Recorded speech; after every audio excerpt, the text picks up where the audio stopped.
Bueno, quiero aprovechar el momento también para explicar un poquito rápido el Ujú. trabajo del observatorio, del cual soy director de estrategia.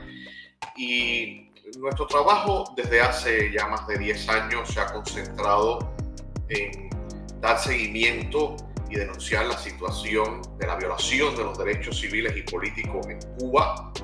Por eso todos los meses emitimos un comunicado referido a la represión, a las detenciones arbitrarias. De hecho, el observatorio fue fundado por prisioneros políticos y de conciencia de la Primavera Negra. De hecho, el director ejecutivo es exprisionero de la Primavera Negra.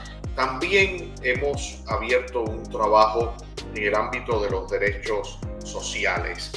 De los derechos sociales porque ya ustedes saben que el régimen vendía la idea y todavía la vende porque sigue queriendo exportar su fracasado sistema social de que Cuba es el paraíso de los derechos sociales. Y ustedes han emitido recientemente un grupo de denuncias bien numerosas acerca de las violaciones a las libertades religiosas dentro de la isla. El número de violaciones a los derechos y libertades religiosas en Cuba, que es ese trabajo al que has hecho referencia. Y en estos días, cuando una parte de la cristiandad celebraba la Semana Santa, nosotros dimos a conocer los casos o el número de casos que habíamos documentado del año 2023, es decir, del año pasado. Y estamos hablando de al menos porque recordemos que hay muchas violaciones de los derechos humanos en Cuba que se nos escapan, que están fuera del radar de nuestra organización y de todas las organizaciones de derechos humanos. Pero podemos asegurar que al menos documentamos 936 violaciones a las libertades religiosas en Cuba. Por ejemplo, ¿cómo ven los cristianos a la Oficina de Asuntos Religiosos? Y la mayoría, más del 60 y pico %, la ven de una manera crítica, la ven desde luego como un eslabón de la represión. A mí me encantaría que todo el mundo valorara lo que significa la libertad religiosa. Creo que la libertad religiosa es la base de todas las libertades, al igual que la libertad de conciencia de la que... Por ejemplo, que ahora ha estado muy reciente en Semana Santa, la prohibición de las procesiones.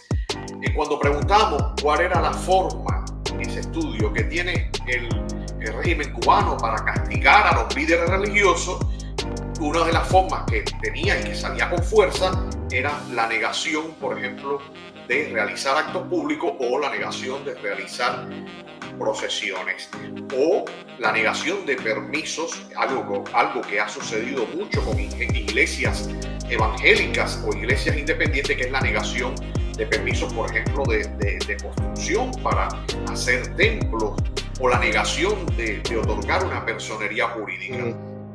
Ya no estamos hablando ya del propio sistema, sino del creyente en sí. Es muy importante que los creyentes cubanos se llamen a la reflexión y se pregunten a sí mismos, mis creencias, ¿para qué me sirven? Como opio, que es el concepto de los marxistas, de que es el opio del pueblo, para enajenarme de esta realidad que me ha tocado vivir, o acaso me sirve para pedir mi libertad, como la pidió Ángel Mesa, Lorenzo Rosales, los Yorubas Libres, o acaso mi religión es algo hipócrita. Y ahí podemos citar a Jesucristo. En un momento incluso se le vendió la idea a los cubanos, o se les impuso la idea de que perdían los derechos y libertades civiles y políticas a cambio de ciertas garantías sociales que hoy vemos que ni lo uno ni lo otro.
Bueno, hoy vamos a tener una entrevista muy especial, todas son especiales porque siempre cuando se invita a alguien acá no es por gusto, sino porque es alguien que se destaca y que que es único en su faceta, ¿no?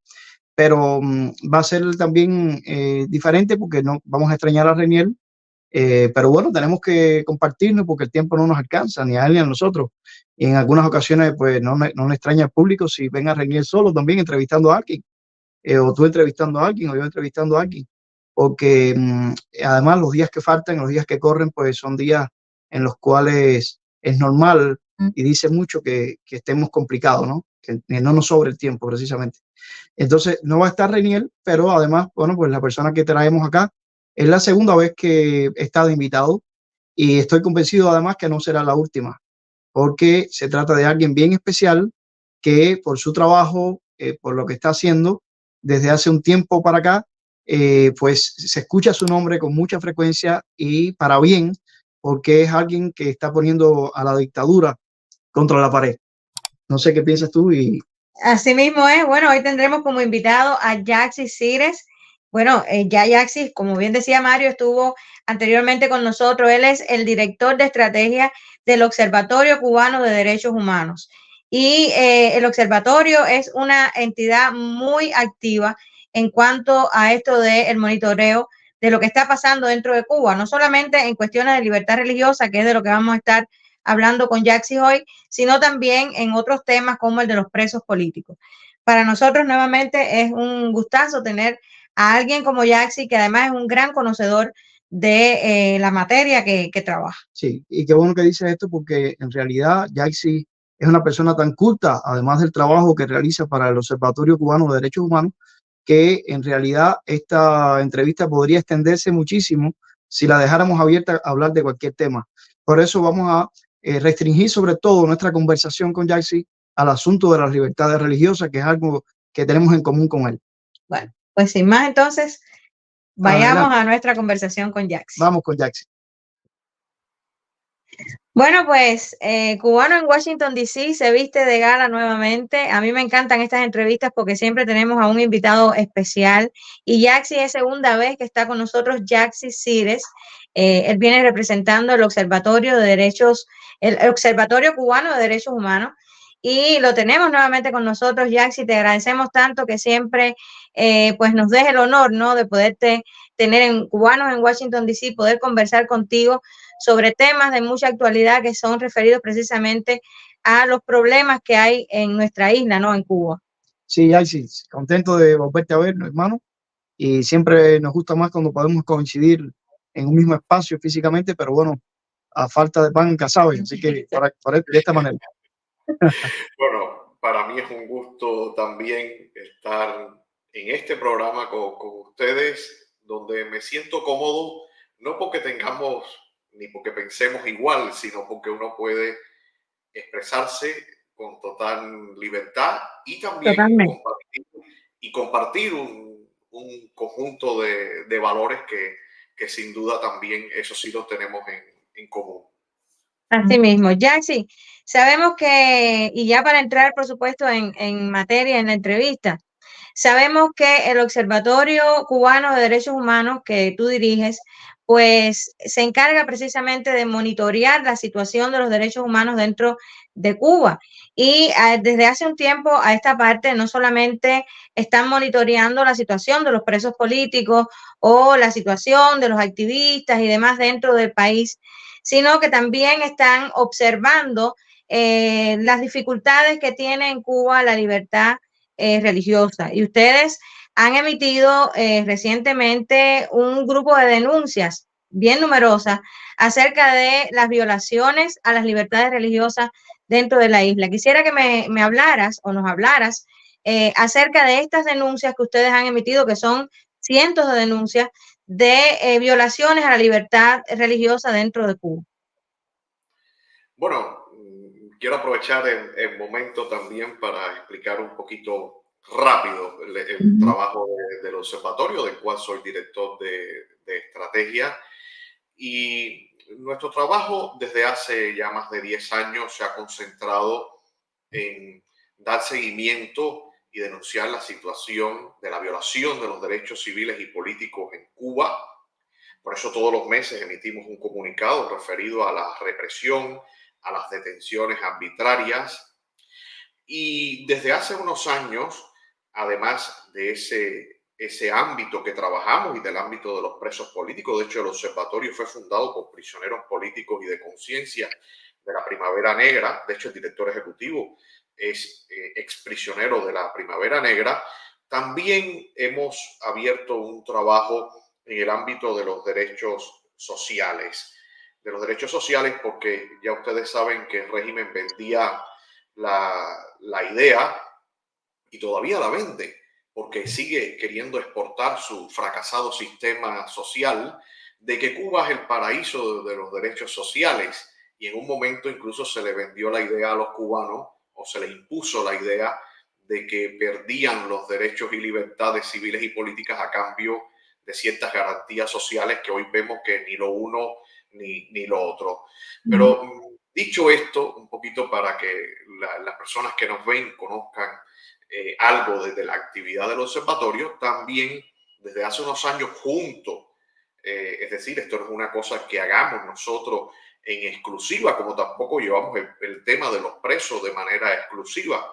De hecho, ustedes mismos han trabajado desde hace muchísimos años el tema de la libertad religiosa, pero nosotros lo que hemos hecho es documentar, ir tomando nota del número de violaciones a los derechos y libertades religiosas en Cuba, que es ese trabajo al que has hecho referencia. Y en estos días, cuando una parte de la cristiandad celebraba la Semana Santa, nosotros dimos a conocer los casos o el número de casos que habíamos documentado del año 2023, es decir, del año pasado. Y estamos hablando de al menos, porque recordemos que hay muchas violaciones de los derechos humanos en Cuba que se nos escapan, que están fuera del radar de nuestra organización y de todas las organizaciones de derechos humanos. Pero podemos asegurar que al menos documentamos 936 violaciones a las libertades religiosas en Cuba.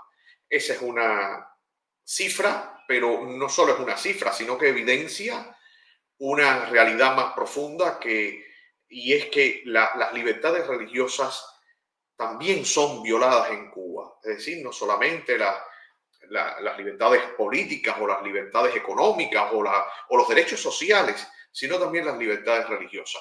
Eso con independencia de cualquier valoración que se haga sobre las relaciones, por ejemplo, Iglesia-Estado. Me refiero a las relaciones de las diferentes iglesias con el régimen cubano. Sí, ya sí, a nosotros por lo menos nos encantó revisar los dos informes de los 2 años anteriores que ustedes publicaron y nos llamó mucho la atención en el material final por la buena edición, el buen diseño y o sea que también facilitaba una comunicación visual muy atractiva, pero a la vez como ustedes pues contabilizan estas violaciones es algo muy especial. Ah, sí, y muchas gracias por decirlo, porque mira, nosotros trabajamos como en los derechos sociales, en las libertades religiosas, hemos seguido el mismo know-how, la misma forma de trabajar o de saber hacer. Mismo estilo. El mismo estilo. ¿Y cuál es ese estilo?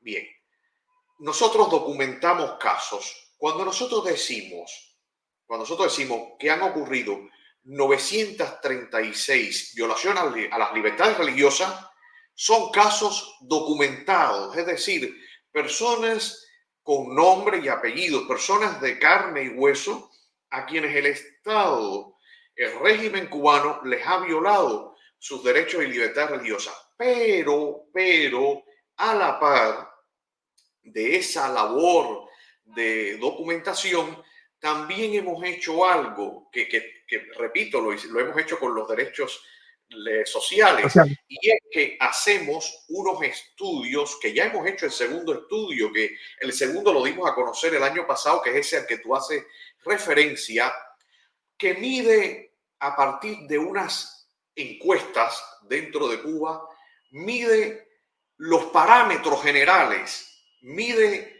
los patrones y tendencias del ejercicio de determinado derecho en Cuba. Por tanto, cuando nosotros preguntamos, por ejemplo, en esa segunda encuesta que mencionas, preguntamos, ¿conoce usted a alguna persona o usted mismo que haya sufrido represión, persecución o le haya molestado por causa del ejercicio de su creencia?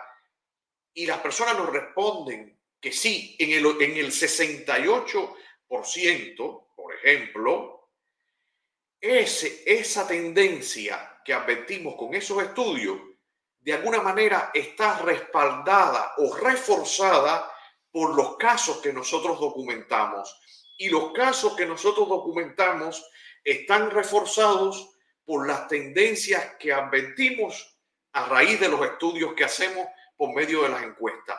Es decir, son dos instrumentos, y yo espero que se me entienda, son dos instrumentos distintos, pero que cada uno refuerza al otro. Por ejemplo, en esa encuesta a la que tú haces referencia, hemos preguntado, por ejemplo, cómo ven los cristianos a la Oficina de Asuntos Religiosos. Y la mayoría, más del 60 y pico %, la ven de una manera crítica, la ven desde luego como un eslabón de la represión. Y así cuando hacemos, por ejemplo, que ahora ha estado muy reciente en Semana Santa, la prohibición de las procesiones, cuando preguntamos cuál era la forma en ese estudio que tiene el régimen cubano para castigar a los líderes religiosos, una de las formas que tenía y que salía con fuerza era la negación, por ejemplo, de realizar actos públicos o la negación de realizar procesiones o la negación de permisos, algo que ha sucedido mucho con iglesias evangélicas o iglesias independientes, que es la negación de permisos, por ejemplo, de construcción para hacer templos o la negación de otorgar una personería jurídica. Pues esos resultados de las encuestas, de alguna manera, después cuando tú revisas las violaciones, las que tienen nombre y apellidos, y hay una relación directa y muy clara entre las tendencias y esas violaciones. Y como no, me doy cuenta que se complementan perfectamente, Yaxi. Y ya te digo, he mirado con mucho detalle las dos que ustedes han publicado en los 2 años anteriores que han hecho este estudio sobre el terreno. Además, me ha parecido muy científico. Han tomado muestras representativas.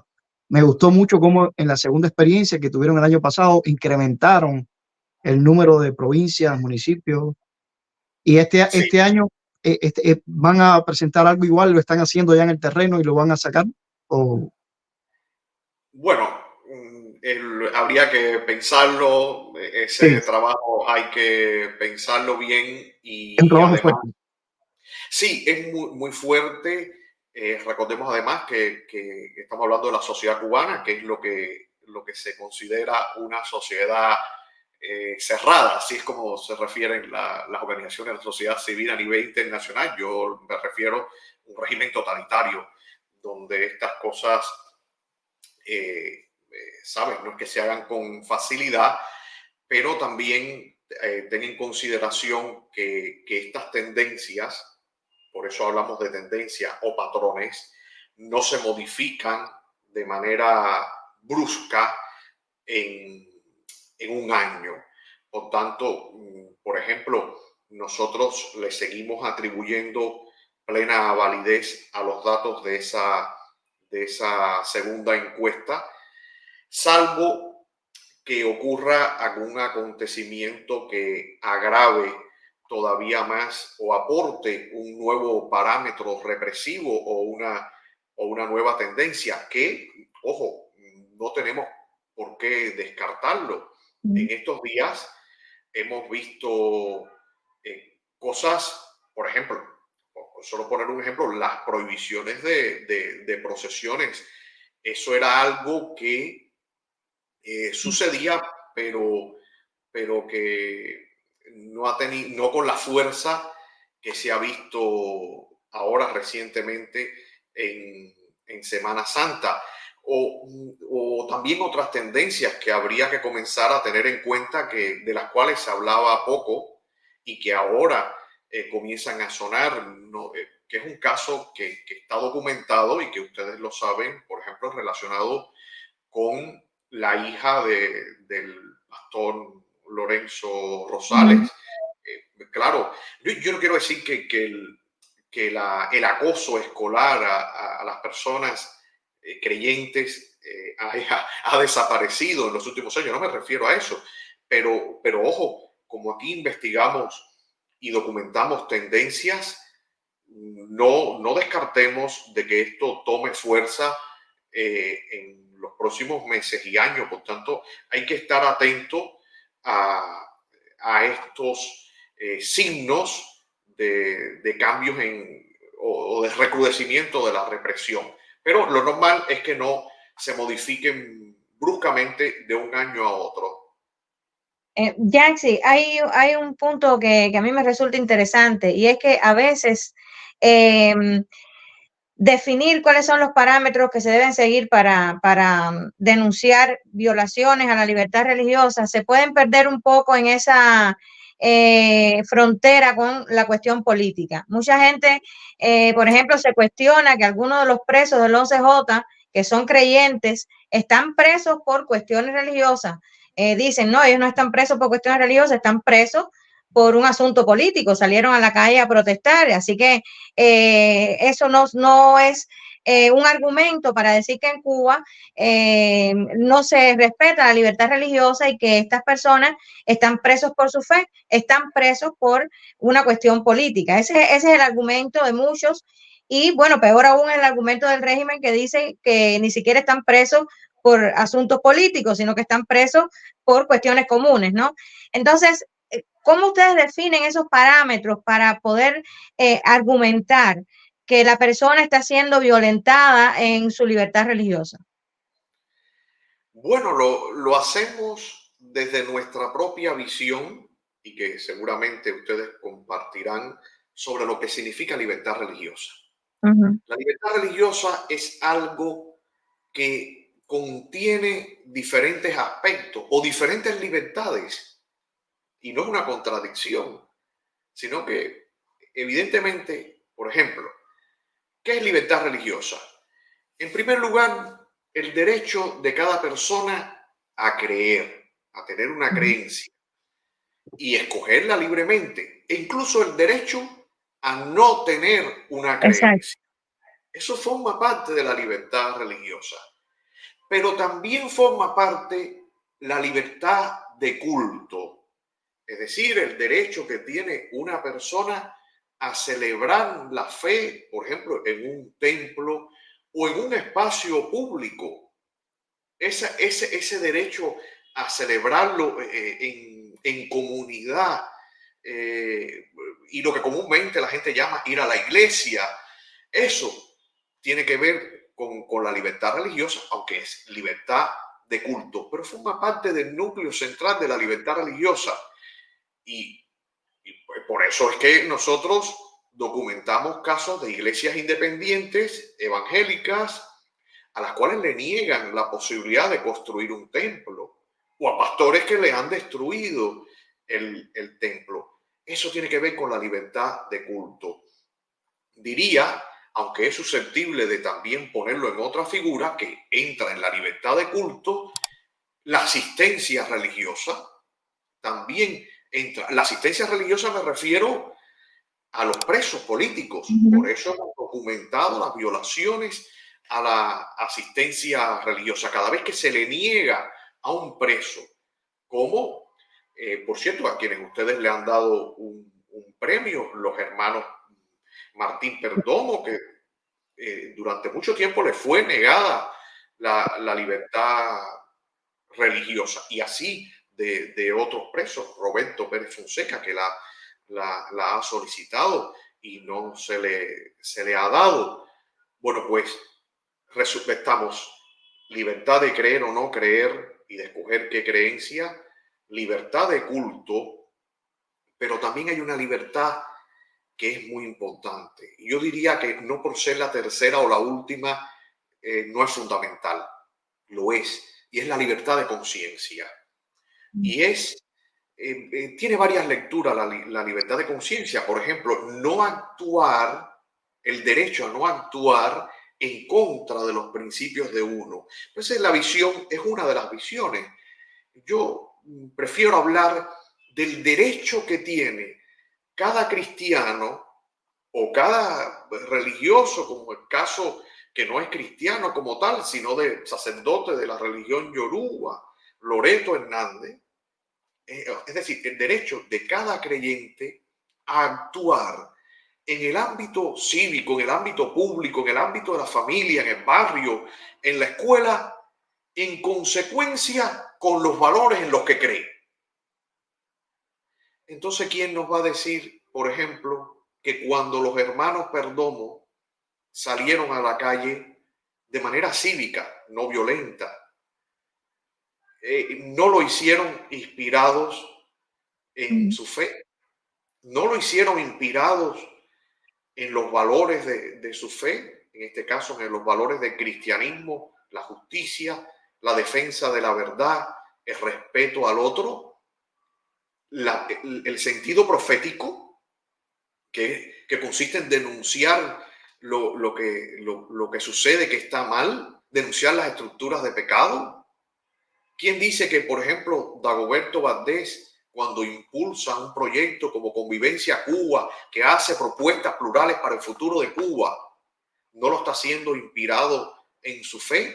¿Cómo podemos separar a la persona, el creyente, de la persona cuando se actúa como persona sin una creencia y cuando como creyente? Eso es lo que quiere el régimen, y lo que no solo el régimen, sino que hay gente que tiene esa visión de que la persona humana no es un todo integral, sino que es como, yo diría, que una tienda por departamento, ¿no? Donde ahora abro la gaveta del creyente y después abro la gaveta del político, ¿no? Si en realidad lo que hace falta es que cada vez haya más gente coherente. Mira, la antítesis de todo eso es cómo hay gente que participa de estructuras totalitarias y que se consideran creyentes. Eso sí debería llamar a una reflexión ética y a una reflexión incluso dentro de las propias religiones y creencias. Sí, buenísimo. No sé si me he extendido mucho. No, excelente respuesta. Sí, y me ha encantado que toques esto, Yaixis, porque hay muchas personas que no entienden precisamente el concepto de libertad religiosa y cómo el concepto de libertad religiosa engloba tanto, porque tiene que ver con la creencia del individuo, y esa creencia no puede estar encerrada en él, tiene que expresarse. Martin Luther King, por ejemplo, en los Estados Unidos, que fue el defensor de los derechos civiles, nos podríamos preguntar, ¿habría él hecho lo mismo si no hubiese sido un pastor bautista, si no hubiera tenido la creencia que tenía? Yo me pregunto, pensando ahora mismo en las protestas del 11J, Ángel Mesa, el laico católico, que todavía sigue preso en Guanajay, ya bajé a los hermanos Perdomo, el pastor Lorenzo Rosales, los Yorubas Libres, Loreto y Donaida, las hermanas Garrido. Ellos hubiesen salido pidiendo libertad de la manera que lo hicieron si no hubiesen tenido esta creencia profunda de su ser. Probablemente no. Lo digo por mí porque tú sabes que en Cuba una de las cosas que tiene que romper el cubano para salir a pedir libertad de una manera abierta es romper con lo que se llama en Cuba la doble moral, que ya es triple, cuatro moral.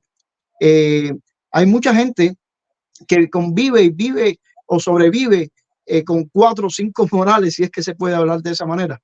Pero cuando se trata de un creyente que ha roto la doble moral, porque eso no existe, y sencillamente es el mismo, pues entonces no puede tener otra opción que decir la verdad y salir a la calle y pedir la libertad. No puede esconderse o meter la cabeza como el avestruz, ¿no?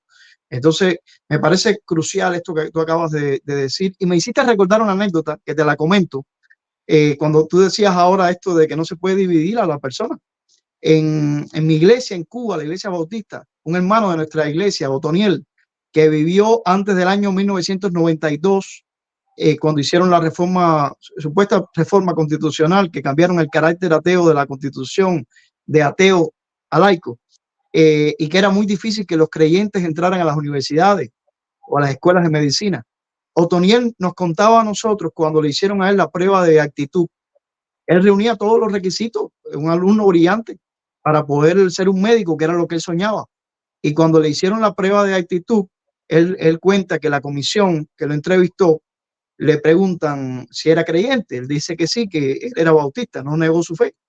Y entonces, a partir de ahí, le preguntaron, bueno, y si algún día el Estado revolucionario lo envía a usted a una misión a África, por ejemplo, ¿cómo usted iría? ¿Como cubano o como cristiano? Casualmente, la persona que le pregunta era un moreno, una persona de raza negra, y Otoniel, por supuesto, no tenía nada en contra de la raza, pero quiso demostrarle a él que era algo irracional particionar a Otoniel entre cubano y cristiano. Y Otoniel le dijo, perdóneme, pero la pregunta que usted me está haciendo es una pregunta ridícula. Sería como si ahora mismo yo le preguntara a usted que si usted va a África a una misión, ¿cómo usted iría? ¿Si como cubano o como negro? Es obvio que usted iría como cubano y como negro, porque usted puede. Pues yo iría como cubano y como cristiano y voy a una misión. Bueno, Otoniel no pudo estudiar medicina, lamentablemente, y bueno, Cuba se lo perdió. Él es uno de los tantos y tantos millones de emigrados que hoy viven en los Estados Unidos y que pudo haber sido un médico brillante. Pero te lo cuento porque toca precisamente esto que tú acabas de decir. No, y déjame añadir algo más. Incluso, porque cuando vemos la idea de creyente o de creencia, yo creo que debemos verlo incluso de manera más amplia. Y es la relación del hombre, de la mujer, con la trascendencia. Y es que incluso yo veo que hay gente, volviendo al tema de los participantes de las manifestaciones, que incluso fueron motivados por su creencia, que no la sabemos, pero en algo trascendente, en unos valores trascendentes.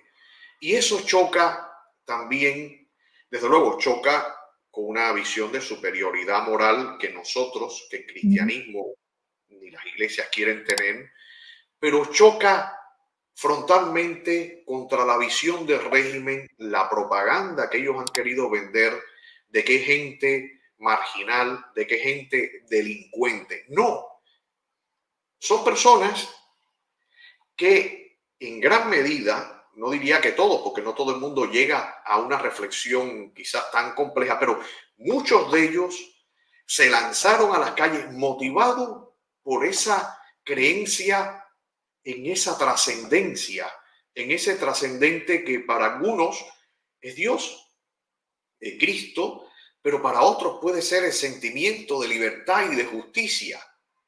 Y eso también redime. Y eso también redime. Pero bueno, es una reflexión que va más allá Pero magnífica.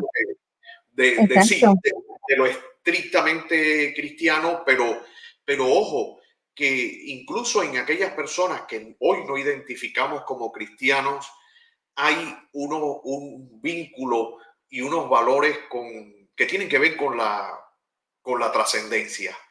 Y por eso han dado la cara corriendo los riesgos que han corrido. Exacto, y esa conexión con esa trascendencia es lo que hace que la persona pierda el miedo. Precisamente bajo la filosofía del miedo es que el régimen mantiene subyugado al pueblo cubano. Cuando tú crees en algo superior a ti, incluso cuando tú crees definitivamente que hay una vida más allá de esta vida, pues tú te enfrentas a esta vida con menos miedo, ¿no? Y por eso es que el régimen y todos estos regímenes totalitarios le tienen tanto miedo a la fe y tanto miedo a las creencias. Eso es un hecho, ¿no? Tal y como bien tú has dicho, Jaxi. Sí, porque la religión, las creencias, quizás haga más fácil aportar a la persona humana una visión alternativa, una visión distinta a la del sistema totalitario. Por eso, el más fuerte adversario al sistema totalitario comunista siempre fue la religión. Y así lo vio y así lo consideró el sistema totalitario. ¿Por qué? Porque hay un término que me gusta mencionar que es asidero. Asidero es aquello, la agarradera, ¿no? de la sartén o de la cazuela, pero también es de donde tú te agarras, por ejemplo, para levantarte en algún lugar cuando lo tienes complicado. La religión es un asidero para mucha gente, o ha sido un asidero a lo largo de la historia de la humanidad frente a los regímenes opresivos. Y por tanto, yo creo que de alguna manera ayuda, acerca más a la persona a ese sentimiento de justicia y ese compromiso con la lucha por los valores como la verdad, la justicia, la libertad y la dignidad de la persona humana. Muy bien dicho. Jaxi, ahorita nos estabas hablando sobre las procesiones que fueron prohibidas durante la Semana Santa y yo quisiera que nos hablaras un poquito acerca de eh, por qué crees tú que fueron prohibidas estas procesiones. ¿Está emulando el régimen castrista con el régimen de Ortega en Nicaragua? Porque sabemos que en Nicaragua el régimen de Ortega pues tiene bien en la mira a la Iglesia Católica y bueno, sabemos de todos los enjuiciamientos, encarcelamientos, todas las prohibiciones y demás que tiene el régimen de Ortega. Lo único que le falta es ya sacar y derribar todos los templos católicos o utilizarlos en otras cosas allá en Nicaragua. Entonces, eh, ¿por qué crees tú que precisamente ahora se han prohibido estas procesiones?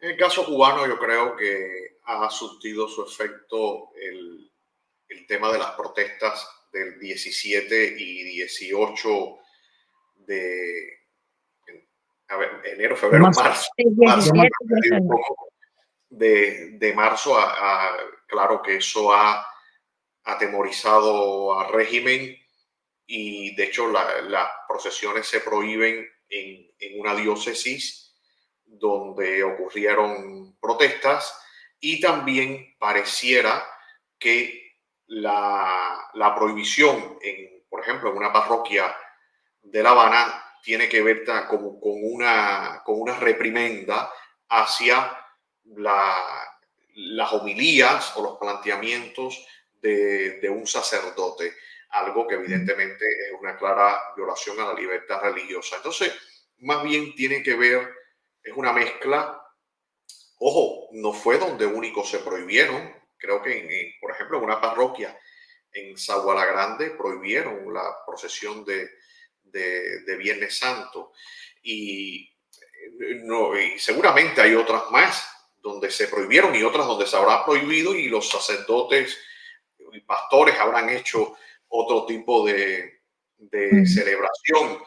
Y es una mezcla de miedo a la movilización pública y reprimenda por determinadas actuaciones. Nosotros cuando preguntamos, lo decía anteriormente, en aquella encuesta que hicimos del año pasado, se contemplaba la negación de permisos para procesiones como uno de los mecanismos de reprimenda hacia liderazgos de pastores y sacerdotes que no simpatizan con el régimen y que además que lo transmiten en sus diferentes prédicas.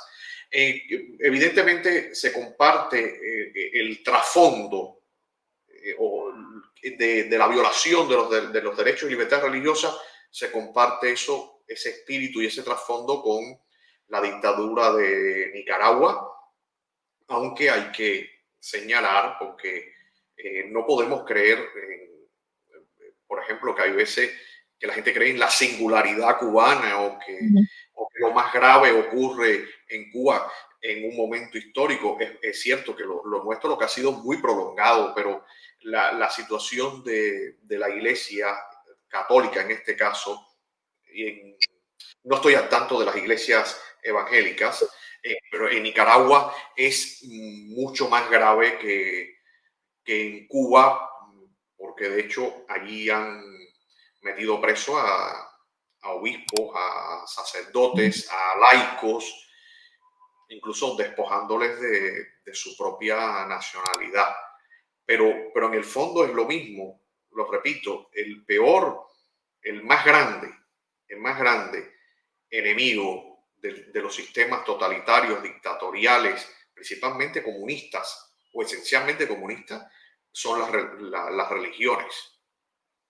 Sí, y por estos días que te estamos hablando, Yaisis, hay un parámetro también que, aunque no suele medirse en el mundo como parte de la cuestión religiosa, en el caso cubano, eh, creo que sí podemos abordarlo de esa forma. Se trata de las instituciones fraternales, porque en el mundo, pues muchas personas pues separan lo que son las logias de las sociedades fraternales de lo que son las iglesias, las creencias religiosas. Sin embargo, en Cuba, la misma Oficina de Atención a los Asuntos Religiosos del Comité Central, que se dedica a reprimir, porque no se le puede definir de otra manera, el trabajo en las iglesias, pues lo hace también a las logias, a través del mismo registro de asociaciones, ¿no? Del Ministerio de Justicia, por el cual, que es la canalita, por la cual entran o no tanto los grupos religiosos como las logias. Por estos días, pues, ha sido noticia nuevamente el caso de la logia masónica cubana. Tú sabes que, bueno, que históricamente, pues, la logia tuvo mucho que ver con las luchas independentistas y luego también con las luchas posteriores. Pero prácticamente, precisamente por eso, la dictadura en Cuba no se fía ni de las iglesias ni de las logias. Y de hecho, pues en Cuba nosotros también, el Instituto Pamos celebró foros en los que a veces las logias incluso nos ofrecieron para hacer lo que ellos llaman tenida blanca, y nos ofrecieron espacio. Y nosotros vimos ahí aristas en común, ¿no? Eh, yo me quedo perplejo como el caso concreto de la logia masónica cubana, para no hablar de los Orfelos y no hablar de los Caballeros de la Luz y muchos otros, cómo han violado sus libertades de una manera atroz. Ya sabemos, por ejemplo, el anterior gran maestro, Collera Bento, cómo lo sacaron en la televisión nacional para reírse de toda la sociedad civil y decir, miren, hasta el gran maestro de la logia trabajaba para nosotros. Y ahora, en estos días, cuando conversamos contigo, pues vemos también que hay un gran escándalo dentro de la logia que obviamente tiene que ver con la penetración de la seguridad del Estado, que no quiere que la logia tenga una un verdadero rol, un rol como el que corresponde en un momento como este. No sé qué te parece y si el Sí, observatorio pudiera incluirlo en sus futuros estudios. mira, eso no lo habíamos pensado, pero me parece una idea positiva a tener en cuenta. Y yo creo que el embate o la intención de penetración, de descrédito en contra de las instituciones que son independientes, entre ellos de las logias masónicas, es un objetivo muy importante para el régimen, que lo que busca constantemente con sus tenazas y con sus operaciones es tronchar, es cortar cualquier alternativa, cualquier visión distinta a la visión totalitaria. Es muy grave que eso pase en este contexto histórico, por razones que voy a explicar ahora. Ahora, lo que pasa con las logias y con las iglesias es un tema, por ejemplo, que tiene que ver mucho con la violación a los derechos humanos, que es consustancial al sistema totalitario. Pero también tiene que ver con algo histórico, y tú habías hecho alusión a esto, y es la presencia de las iglesias, en este caso con más fuerza por una cuestión histórica y cultural, de la Iglesia Católica y de las logias masónicas. De hecho, esa presencia en Cuba, en la historia de Cuba, desde los tiempos de la colonia, del obispo Espada, del padre Félix Varela, de Saco, de tantos próceres y pensadores de la historia de Cuba, ha sido una relación y que se ha mantenido hasta ahora así en muchos casos, positiva. De los pocos lugares que hay, por ejemplo, donde las relaciones entre las logias masónicas y las iglesias son positivas, es Cuba. Y esto es una cuestión que viene que tiene una presencia en la historia, que tiene unas raíces históricas, porque las logias y las iglesias históricamente siempre han querido, con sus errores y con sus desaciertos, pero siempre han querido lo mejor para el país. Yo, en lo personal, he tenido muy buenas experiencias de gente, choferes, de mano derecha de obispos patriotas, de obispos proféticos, y que su mano derecha ha sido personas de logias, de masones. Pero es sí, tremendo eso que dice Jackson, y a mí de verdad me empezó a llamar la atención, porque yo, tú sabes, una cubana de allá que no había salido a ninguna parte, cuando salgo por primera vez al mundo, tengo encuentros con amistades católicas, sobre todo españolas, y me hablan horrores de las logias, y me dicen, las logias, eso es lo peor, o sea, sobre todo refiriéndose a los masones, ¿no?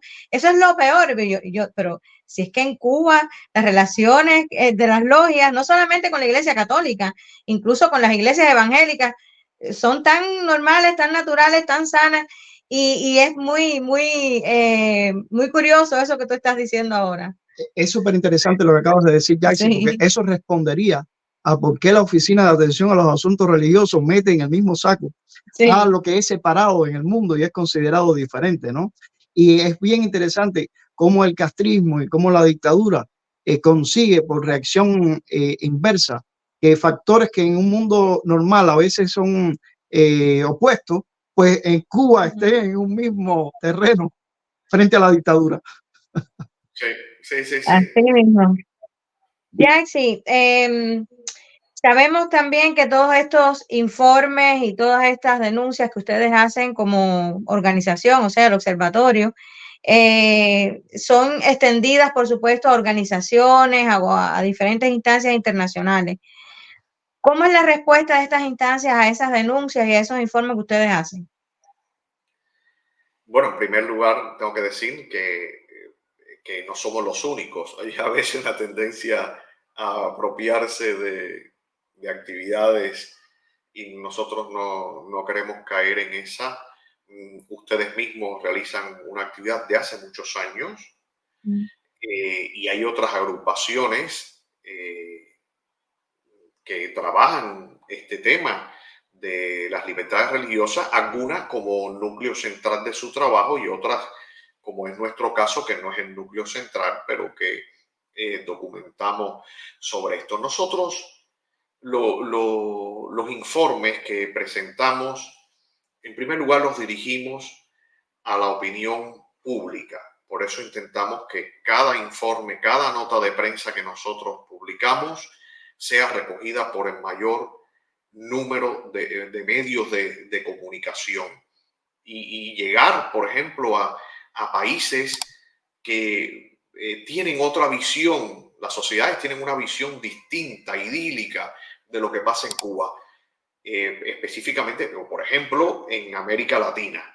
Entonces, ese es nuestro principal objetivo o nuestro primer objetivo, ayudar a desmitificar con datos, con denuncias muy concretas, desmitificar la idea que se tiene de régimen cubano. En segundo lugar, dar visibilidad, y no lo estoy diciendo en un orden de precedencia, dar visibilidad a las víctimas, porque ya digo, una cosa son las tendencias y otra cosa son los 936 casos con nombres y apellidos. Eso ayuda a que eso no caiga en un vacío de invisibilidad y de indolencia. Y eso tiene que constar. Dentro de 10 años, cuando alguien quiera reconstruir su propia historia o la de alguien, podrá escribirnos y decirnos qué tienen ustedes. Y ahí buscarás en la computadora o en lo que exista de aquí a allá, país la inteligencia artificial, y te dirá, el día tal, a tal persona le prohibieron ir a misa porque era dama de blanco. Entonces, eso también es importante. Y lo otro es que a cada lugar que nosotros vamos, llevamos nuestros informes. Los informes los llevamos al Parlamento Europeo, por ejemplo, y ya digo, no es solamente gracias a nuestro trabajo, no es gracias a nuestro trabajo solamente, pero ya hay resoluciones donde se recoge la represión o las acciones del régimen en contra de líderes religiosos. Y también se habla en constante conversación con funcionarios de Naciones Unidas, de la CIDH, sobre estos asuntos. Otras organizaciones lo hacen también. De hecho, no hace tanto hubo un pronunciamiento basado en un caso anterior sobre temas de represión contra líderes religiosos. Por tanto, nosotros lo que hacemos es tener insumos para hacer justicia en el marco en que, con las limitaciones que tenemos nosotros como grupo, como personas, y las limitaciones que nos plantea también un escenario complejo donde tenemos que competir, en el buen sentido de la palabra, con cantidad de problemas que hay hoy en el mundo. Así es. Ya, si mencionaste ahorita entre los nombres a Félix Varela, y, y eso enseguida me llevó al año pasado a Nueva York, en septiembre, cuando Díaz-Canel fue a la Asamblea General de las Naciones Unidas. Y entre todas las actividades que hizo, hubo una en particular que a mí me llamó la atención porque ya fue el día después de que había terminado la Asamblea General, fue sábado, y era que él pretendía usurpar el espacio sagrado en la Iglesia de la Transfiguración fundada por Félix Varela. Y ellos tramaron esto con mucho secretismo. Nosotros particularmente estuvimos toda esa semana mucho tiempo frente a las instalaciones de la representación de la dictadura ahí en Nueva York, y en protestas prácticamente ahí estábamos perennemente. Y cuando ya estábamos regresando de Nueva York para Washington, en el camino nos enteramos que se había filtrado este evento. Y yo dije, qué lástima, porque era el evento en el cual me hubiera gustado más estar presente. Sin embargo, la gran sorpresa mía fue que no hizo falta ni que yo ni que más nadie estuviera. Díaz-Canel literalmente salió huyendo de la Iglesia de la Transfiguración y dejó embarcado al obispo de ahí de Nueva York. Como católico, ya no te vamos a preguntar ya como científico, que eres tremendo y eres muy bueno en tu trabajo en el observatorio, sino como católico, que sé que lo eres. Este evento en el cual Díaz-Canel prácticamente huyó como si fuera el demonio, despavorido, no te da ningún mensaje de lo que puede venir ahora, de lo que sucedió en Nueva York puede pasar, pero ya en el marco de Cuba, que el dictador salga huyendo como el demonio. Bueno, este es un hecho que puede tener diferentes lecturas. Yo preferiría comentarte de una apreciación personal. Y es que cada vez que el régimen o alguien del régimen se acerca a la figura del padre Varela, hace daño. Hace daño, y te hablo como católico, porque nosotros desde hace décadas hemos querido que el padre Félix Varela sea primero beato y después santo. Es decir, hay una causa de canonización, de santificación del padre Félix Varela por sus virtudes cristianas y por su entrega a su pueblo. Cada vez que sucede que se acercan estas personas, se le hace daño a la causa. Y les hago una anécdota para que entendamos que en realidad el régimen no tiene que ver nada con lo que planteaba el padre Varela, ni todo lo contrario. Yo vine a saber que el padre Félix Varela era sacerdote de una manera sorpresiva, y fue porque, claro, en la escuela nunca me dijeron que Félix Varela era sacerdote. Y yo, claro, yo sabía muy bien quién era Félix Varela en el sentido de la visión que ellos me daban. Y además, tengo la suerte de haber nacido el 20 de noviembre, que es el día que también nació el padre Félix Varela.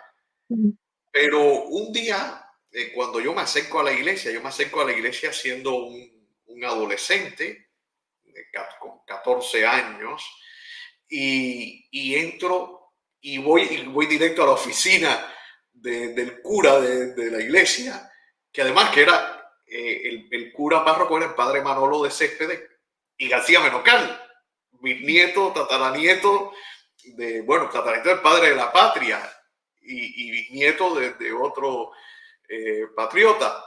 Y cuando miro la foto del padre Félix Varela y digo, uy, para mí eso fue un choque tremendo. Ahí fue que supe que era un gran patriota, pero que también era un gran sacerdote.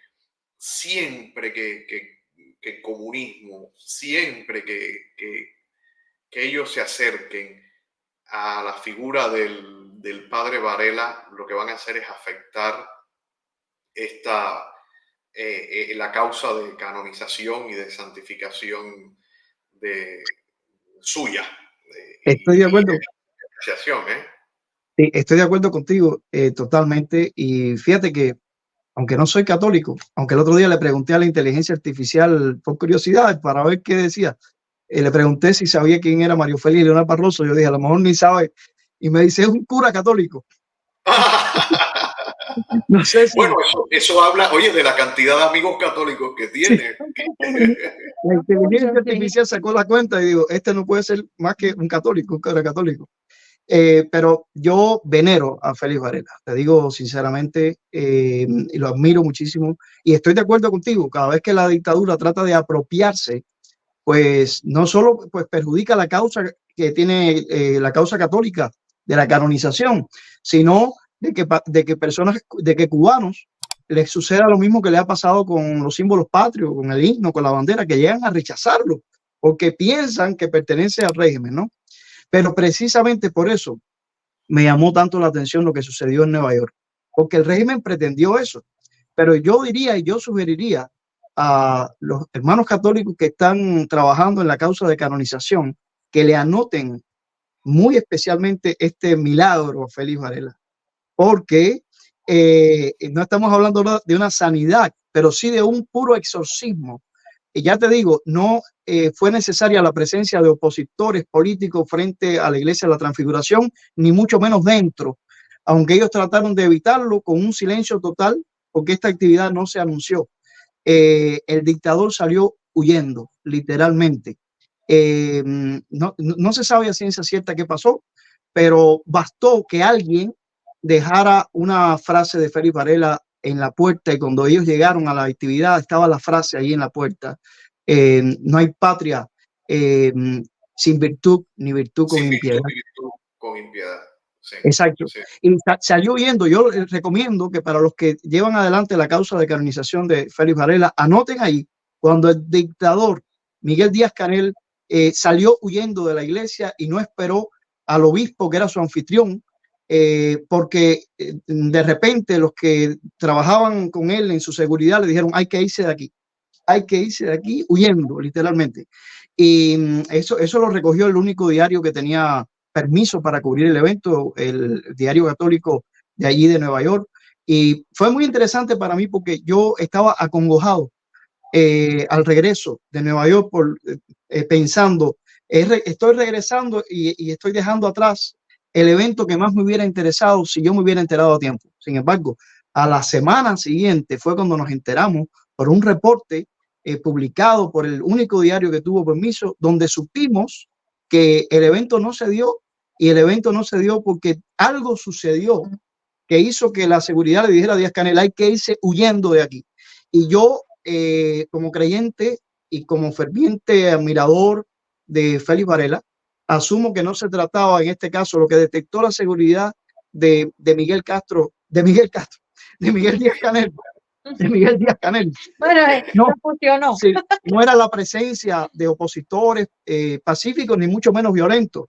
que ya nos habíamos ido los que no éramos de Nueva York, sino a una presencia espiritual allí que los confundió y que les hizo huir literalmente. Y que eso sucediera, a mí me llenó de esperanza, porque yo dije, Mario, no estamos solos en esta lucha. Dios es el más interesado, Dios está presente y Dios nos va a sorprender. Y bueno, te dejo esto a ti como católico para que tú lo comentes más adelante, sobre todo los que llevan adelante la causa de canonización de Félix Varela, para que anoten ese milagro a favor de Félix Varela, cuando exorcizó e hizo huir a Díaz-Canel con su horda de demonios de la Iglesia de la Transfiguración. Histórico. Sí, histórico. Yaxi, a mí me encantaría que todo el mundo valorara lo que significa la libertad religiosa. Creo que la libertad religiosa es la base de todas las libertades, al igual que la libertad de conciencia, de la que también tú ahorita tomaste un tiempo para exponer, ¿no? Para de alguna manera decirnos cuál es el concepto. Si la gente supiera la importancia que tiene la libertad religiosa, pues por supuesto yo creo que la defendería más y le diera más importancia, ¿no?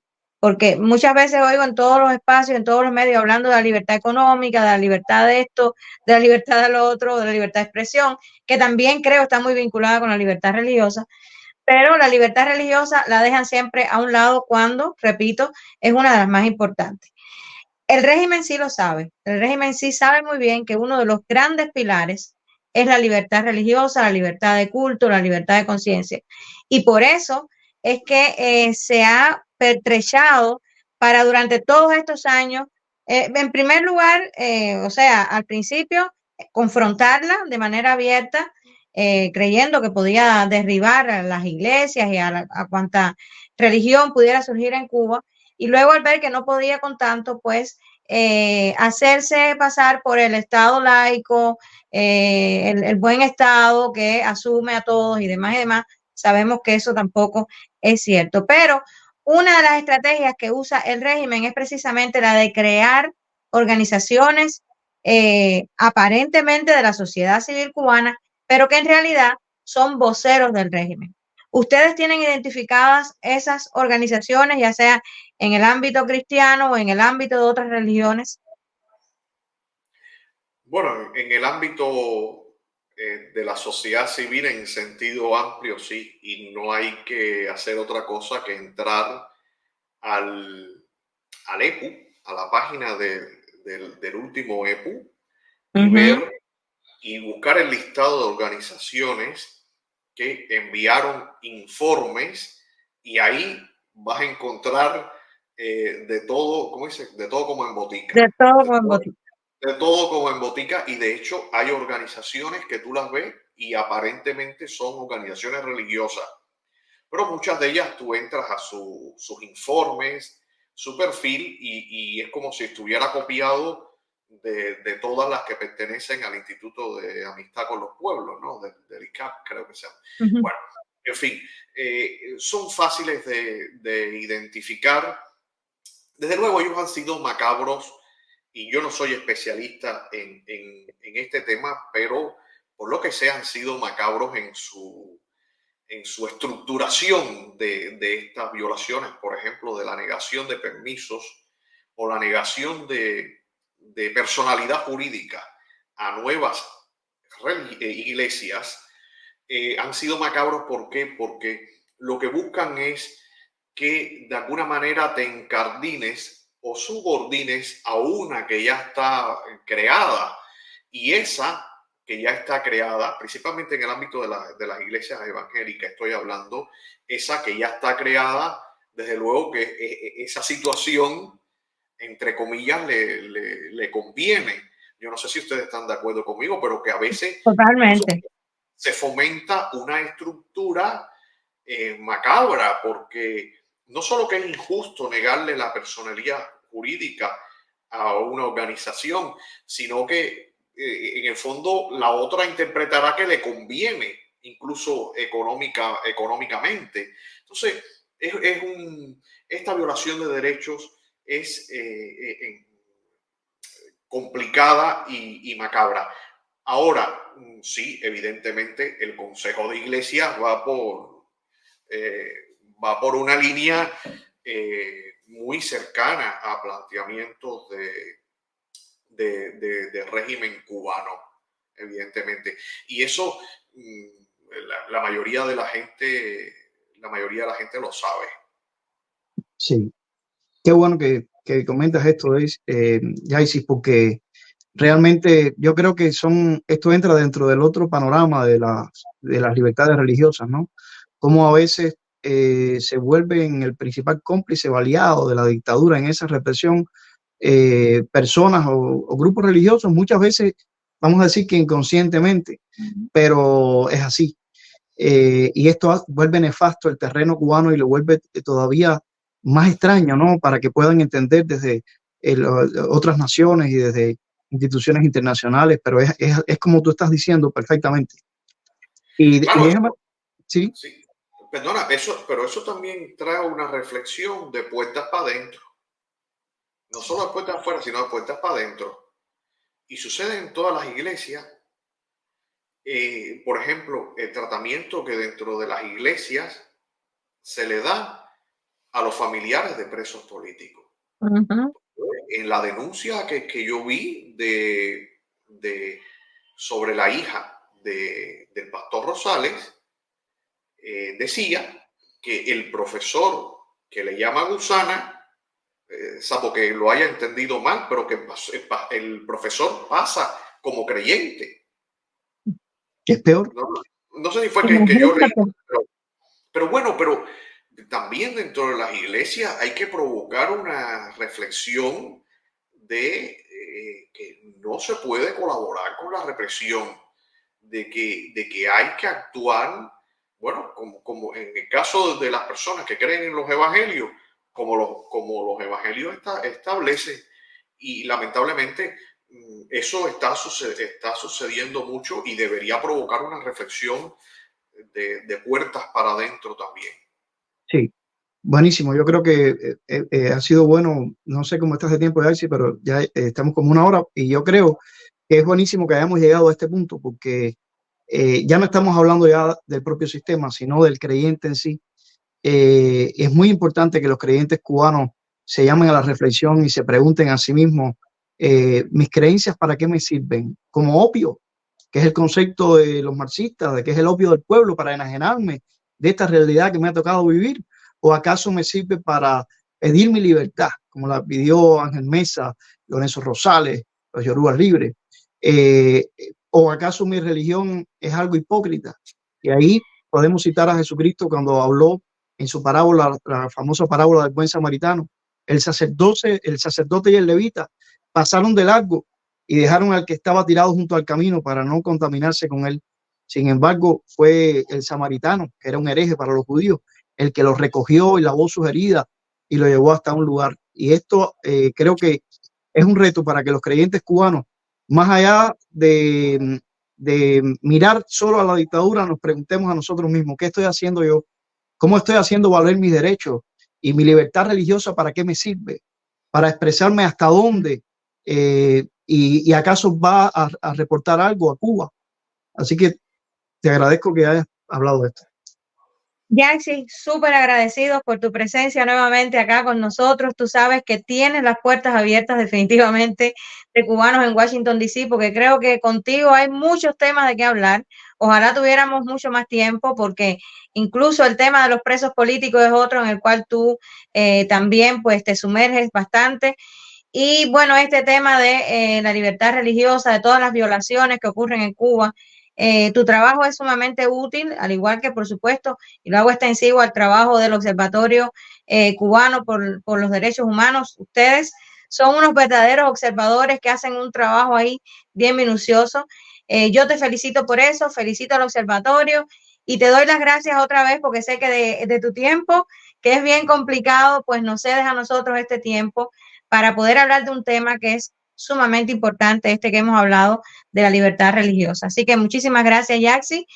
Mario. Sí, yo te digo lo mismo, Yaxi, sumamente agradecido y admirador de no solamente de ti, sino del Observatorio Cubano de Derechos Humanos y les felicito por el trabajo que están haciendo.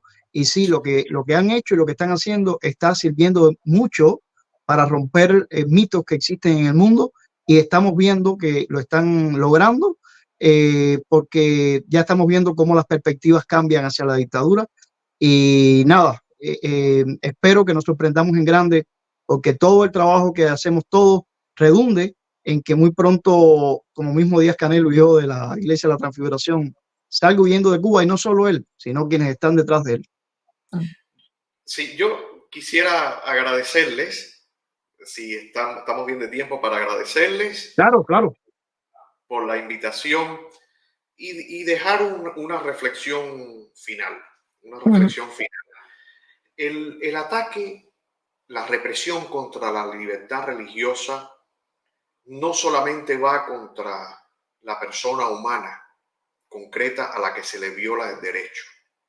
Aunque yo creo que los derechos son individuales y no tienen que estar condicionados por lo comunitario, los cristianos, los creyentes, sabemos que la fe, además de una dimensión personal, tiene una dimensión comunitaria. Es decir, de nada vale la fe si solamente te la encierras, te la quedas para ti mismo, no la compartes, no transmites esos valores a la sociedad. Por tanto, cuando se ataca la libertad religiosa desde el poder, en el caso cubano específicamente, se está atacando también a la posibilidad de un acompañamiento de los creyentes, un acompañamiento y una participación incluso de protagonismo de los creyentes en el cambio político, económico y social que tiene que vivir el país. Por tanto, no es solamente un ataque a la persona, sino un ataque también a la sociedad, a su presente y su futuro. Había un pensador, y ya termino, un pensador bipolítico francés que fue uno de los fundadores de la Unión Europea, Robert Schuman, que dijo: la democracia será cristiana o no será. Cualquiera puede pensar que esto es algo que va en contra del Estado laico, que yo estoy seguro que todos que estamos de acuerdo con que el Estado tiene que ser laico. Pues no, yo no lo veo así. Yo veo que cuando dice que la democracia será cristiana o no será, es que la democracia tiene que darle cuerpo, recibir, hacer como suyo los valores del cristianismo, la libertad, la justicia, la vida, la defensa de la dignidad humana, de la que también habló Martí como la primera ley de la República, el respeto a la dignidad plena del hombre. Y yo creo que esa es la visión que tiene que estar presente en las actuaciones de aquellos que queremos una Cuba libre, democrática y en paz. Así que muchas gracias por la invitación y bueno, con mucho gusto siempre se saca tiempo para conversar con ustedes sobre estos temas y otros. Excelente, Yaxi. Yo sé que se va a disfrutar mucho esta entrevista. Así que nuevamente, muchísimas gracias y te reiteramos, las puertas siempre están abiertas. Un abrazo fuerte. Un abrazo.